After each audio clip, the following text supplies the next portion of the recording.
பொள்ளாச்சியில் மனநலம் குன்றிய இளைஞர் கொல்லப்பட்ட வழக்கில் தினம் தினம் ஏற்படும் திருப்பங்கள். கொலை வழக்கில் அடுத்தடுத்து வெளியாகும் அதிர்ச்சி தகவல்கள். தலைமறைவாக உள்ளவர்களை பிடிக்க போலீசார் எடுத்துள்ள அதிரடி நடவடிக்கை என்ன?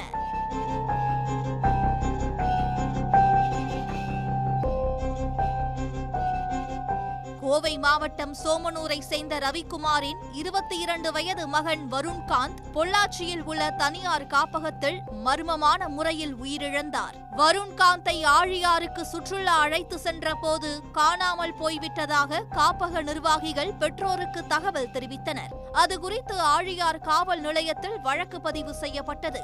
அதே நேரத்தில் வருண்காந்தை காப்பக நிர்வாகிகள் அடித்து கொன்று பி நாகூரில் உள்ள தோட்டத்தில் புதைத்து விட்டதாக தகவல் வெளியானது. அதன் பேரில் ஆழியாறு போலீசுடன் பொள்ளாச்சி போலீசாரும் இணைந்து விசாரணை நடத்தினர். சடலம் புதைக்கப்பட்ட இடத்தை முற்றுகையிட்டு சோதனை நடத்தினர். இந்த சோதனையின் 3வது நாளில் புதைக்கப்பட்ட வருண்காந்த் சடலத்தை போலீசார் மீட்டனர்.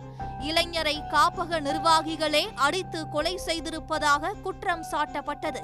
அதன் பேரில் காப்பக நிர்வாகிகள் கிரிராம், செந்தில் பாபு, கவனிப்பாளர் நிதிஷ், பணியாளர் ரங்கநாயகி, சதீஷ், ஷீலா ஆகியோர் கைது செய்யப்பட்டனர். மேலும் காப்பக நிர்வாகிகளான ஷாஜி, கவிதா மற்றும் அவரது கணவர் லக்ஷ்மணன் உள்ளிட்ட 5 பேரை போலீசார் தீவிரமாக தேடி வருகின்றனர். இதனிடையே தேடப்பட்டு வரும் காப்பக நிர்வாகிகளான கவிதா மற்றும் லக்ஷ்மணன் குறித்து அதிர்ச்சி தகவல் வெளியாகியுள்ளது. கவிதாவும் லக்ஷ்மணனும் மருத்துவம் படிக்காமலேயே இருவரும் மருத்துவர்கள் என்ற போர்வையில் அந்த பகுதியில் வலம் வந்தது தெரிய வந்துள்ளது. மேலும் இவர்கள் 2019ஆம் ஆண்டு முதலே காப்பகம் நடத்தி வரும் நிலையில் சமீபத்தில்தான் இதற்கான அனுமதியை பெற்றதாகவும் தகவல் வெளியாகியுள்ளது.